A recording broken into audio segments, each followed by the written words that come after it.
it's Shawnee. Welcome back.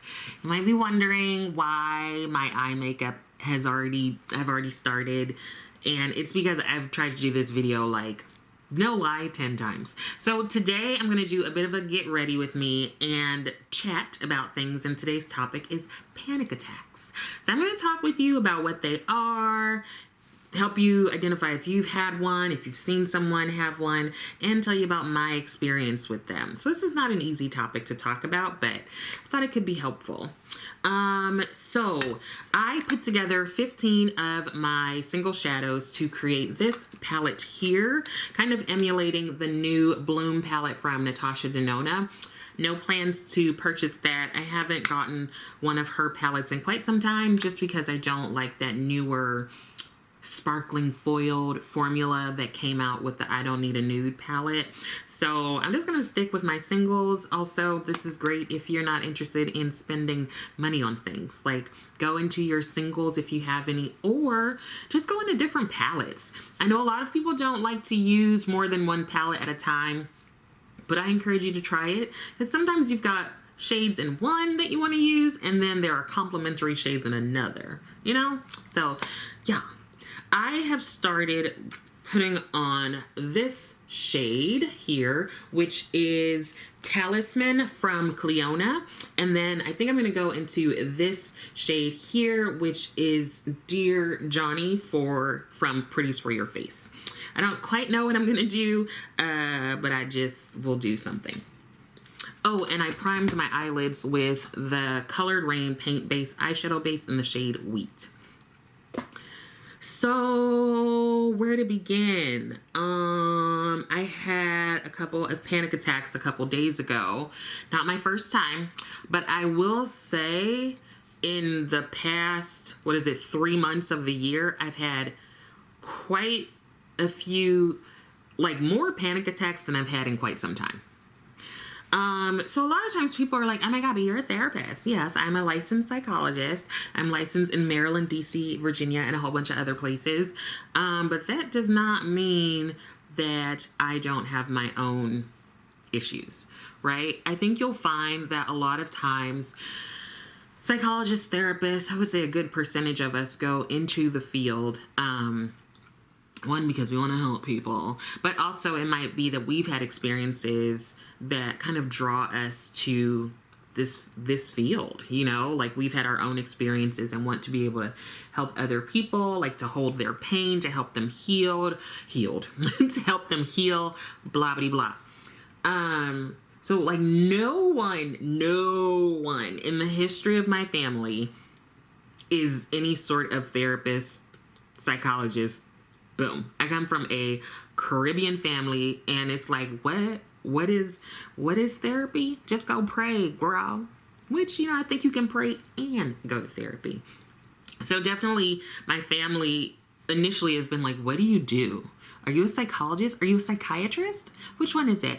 Now, I will say, and I think I've said this before, psychiatrists are not therapists. They are medical doctors, and they prescribe medication. So a lot of times I'll refer people and they're like, oh, they weren't like warm and fuzzy. And I'm like, no, like, because they're trying to figure out chemically and everything, what is going to be helpful for you. Like when you come into my office, that's where we're going to explore stuff at a deeper level. Not saying that psychiatrists don't do it at all, but psychiatrists, their main function is medication management. They have MDs, psychologists have PhDs. We're both doctors, but just a little different. Okay. What was I saying? We go into the field. Anyway, I have panic attacks. I have a couple of things. So just because I am a psychologist doesn't mean that I don't experience the things that my clients do. You know, like there are a lot of times people come in and I have had whatever experience they're talking about. A lot of times I have not at all. But being trained, you know, I was trained as a generalist, so able to kind of deal with everything. But then I do have some more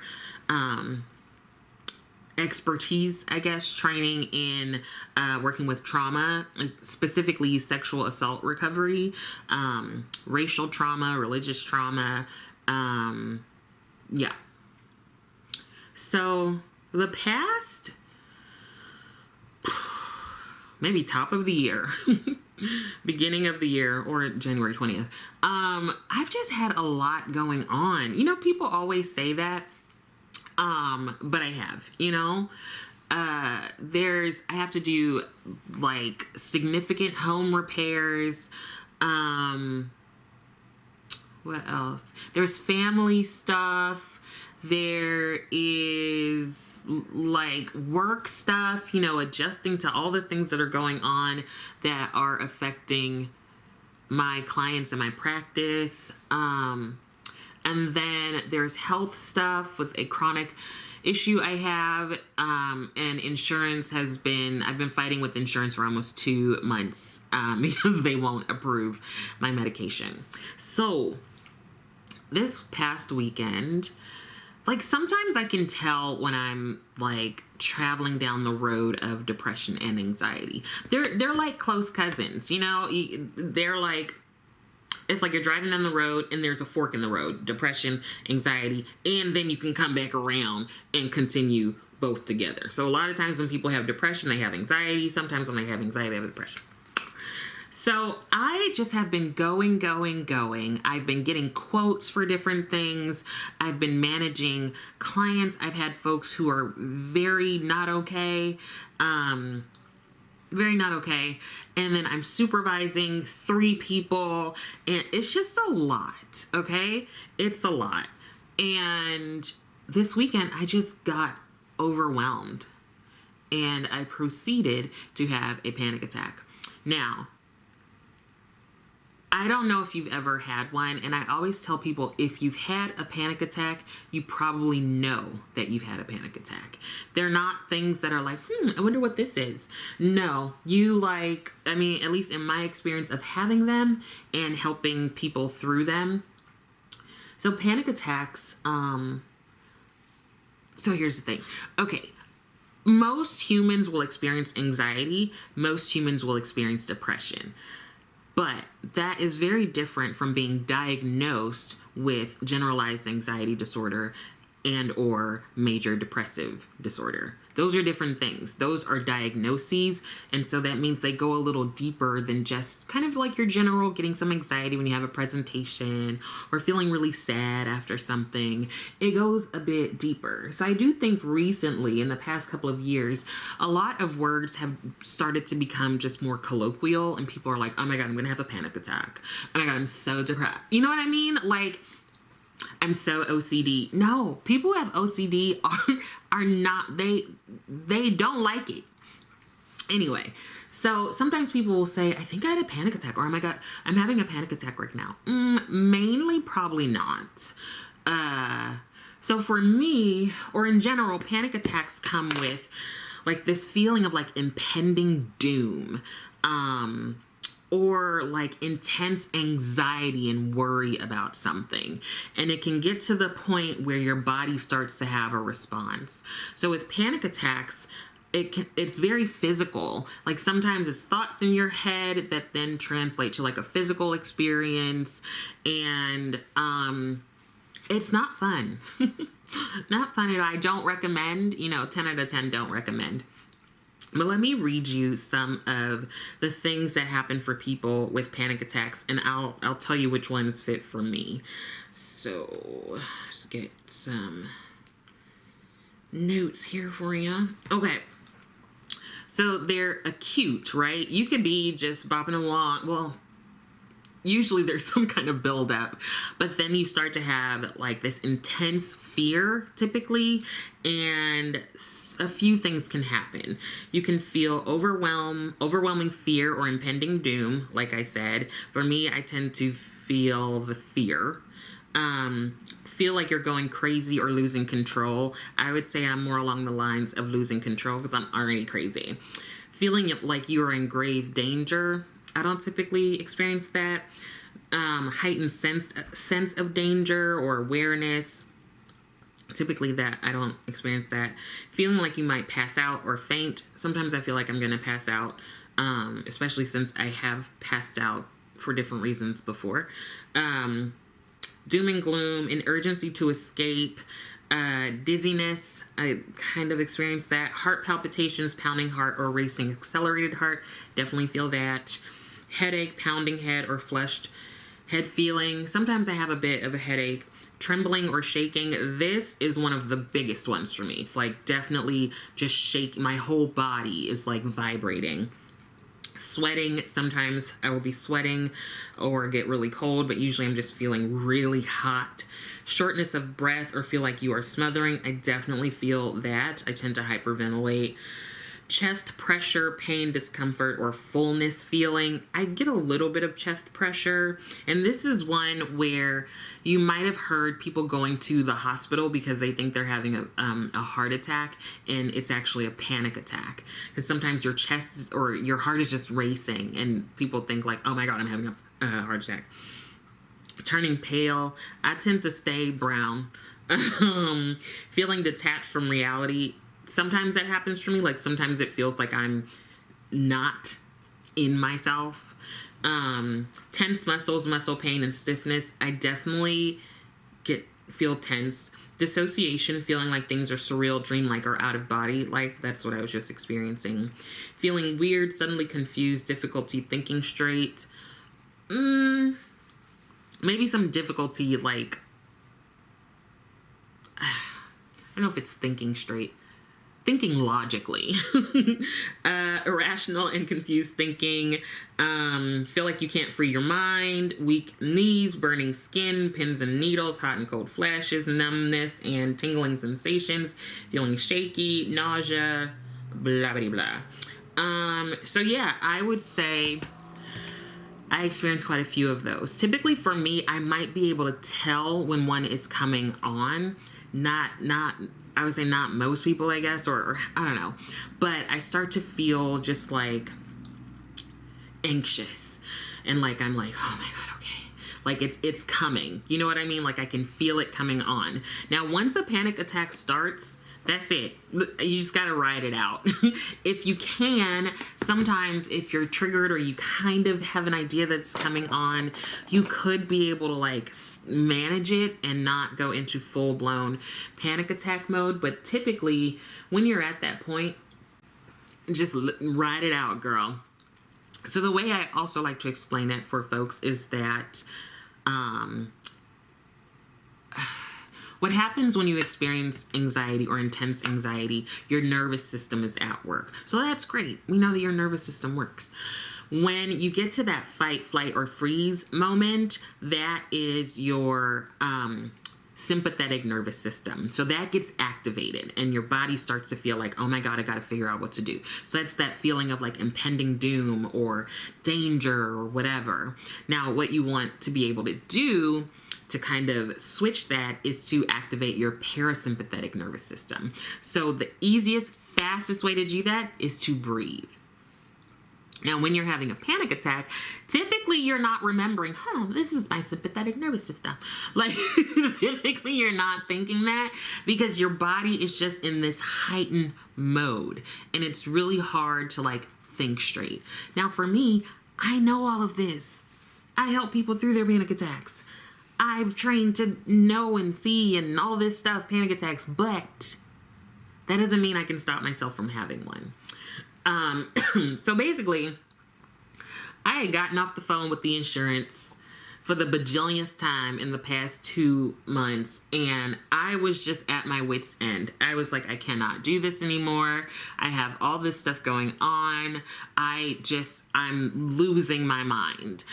And so then I started to notice that I was breathing really hard, and I was starting to feel like I couldn't catch my breath. Like if you run for a while and then you stop and you're like, you know, like you're trying to get your breath back together, but I couldn't. And then the crying starts, or sometimes the crying starts first. And just weeping is what happens for me. I'm just sobbing. And then I start to shake. So my whole body is just like shaking. And usually I tense up, so I'm kind of just like this. So I'm like this, having trouble breathing, crying, and shaking. So yeah, it's not fun to watch. I'm just gonna tell you. So I was having that, I think that was Friday. And I just kept saying, like, I can't do this anymore. This is too stressful. I'm overwhelmed. I can't do this anymore. So I had like 2. So on Friday, Miss Rose was the one who helped me. She came and sat in my lap, and she was making biscuits. And I was having a panic attack and laughing because when I tell you she was like she was opening a bakery. I don't know what she thought that was gonna do. But at some point I did calm down. Now, panic attacks can last from a few minutes to like hours. I think mine was about 30 minutes. And there was that, right? And then the next day, the same thing happened. Something like triggered me and I just went into full-blown panic attack mode. Now, for me, I know when I can't calm myself down. I know when I've gotten to the point where I can't do this by myself. So sometimes I'm just like, okay, cool, panic attack, and then I'll go get some fries and I'll take a nap. But I know when I get to I've crossed over that point and I need somebody else. So I can tell you a few things that I do to manage my panic attacks. Now, like I said, if I've started having one, I just gotta ride it out. For me, what often helps is to sit on the floor because that, you want to ground yourself. You want to kind of feel, whether that's in your chair or the floor, you just want to kind of be able to feel yourself grounded physically. So sitting on the floor for me is very helpful. And that's when I'm starting to notice, okay, this isn't getting better. I'm freaking out even more because I know I'm not going to die, but I think the panic attack is never going to end and then I'll die. Yeah, complex. And so you might have heard different things like when you're having a panic attack or anxiety, like you use different strategies, like 5 things you can see, 4 things you can smell, hear, whatever that is. Or maybe you count on your fingers, or you count back from 100 by 3s. Like there are these different things that you can try. Some things work for some people and they don't work for others. For me, sitting on the floor, first thing. I'm going to go into, I think I'll do this shade here, and that is Lolly from Sydney Grace. So usually I sit on the floor and typically I'm rocking back and forth and I'm crying and I'm shaking and I'm just like, this is never going to end. Oh my God, what's going on? Why can't I stop? Oh my God, this is never going to end. You're just spiraling. So at that point, usually that's when I know that I have to call someone. Because even though I know what to do, I can't do it. For whatever reason in that moment, I just can't. So there are only certain people that I will call. And that's because then in my head, I'm like, oh my God, I need help. Who's going to answer? I need help right now. Somebody needs to answer. Oh my God, somebody needs to come over. Oh my God, oh my God, oh my God. Oh, I can't breathe. Oh my God, oh my God, oh my God. This is never going to end. It's terrible, okay? No, I'm laughing because I'm just like, it's a mess. So on Friday, I think I managed it on my own. I was like, cool. Thanks, Rose. Love. I gave her treats. I gave her some food with gravy. I was like, yes, ma'am. Thank you so much. Yeah. So yeah. Saturday though, I think building from the day before and then to it was just a combination of things. I had felt terrible at yoga. Mind you, I have had a panic attack at yoga too. It just, y'all, okay, I'm going on and on for no apparent reason. So in the midst of my panic attack, I just casually texted Jan and Erica. And I was like, hey, are you guys up? And Jan wasn't available. Erica was just waking up or had a migraine or something. And I was like, okay, so just getting worse. Can't talk to them. I was super early in the morning. For various reasons, I couldn't call family folks. I didn't want to call G because he doesn't know what the hell to do. So I think I messaged Jessa and I was like, I need help. And she called me. And so she, you know, like, I answer the phone. I can't say anything. If you're on the phone with me, you just hear me crying and gasping, and yeah. So it can be really scary if you haven't seen that happen to someone. But Jessa is a doctor, and so she just sat with me on the phone. I couldn't hold it to my ear, so I had her on speaker, and she was just talking me through. She's like, "You're okay. You know, let's try to do some breathing." And that really helped. Like, it's having someone else tell me, "You're okay. Let's try to breathe." And helping me try to breathe, because I'm trying to catch my breath, and I need to activate my parasympathetic nervous system. I know that sounds so clinical. So then after a while, I don't know how long we were on the phone, but after a while, I started to feel like I could breathe again. I was like taking deep breaths, and, you know, deep like belly breaths where you breathe from, it's like abdominal breathing, and then you exhale out of your mouth.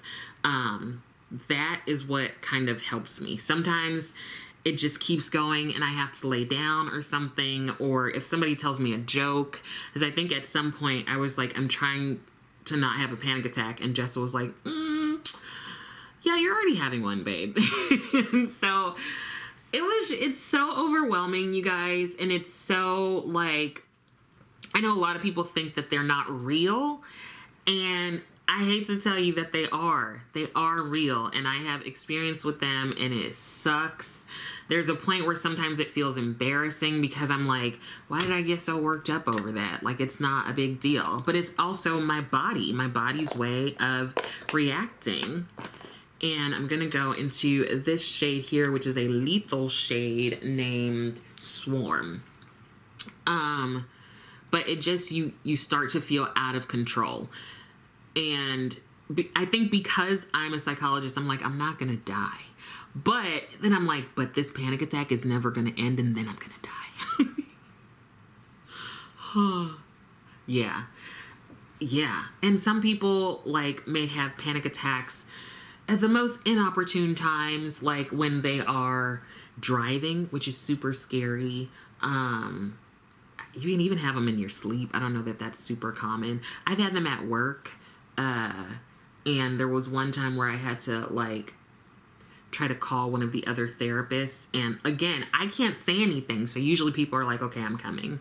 I've had them at home, in California. It's like different things can trigger the panic attack. Like, I know trigger has been, it's another word that started being used just kind of like flippantly. But yeah, it's a real thing of being triggered.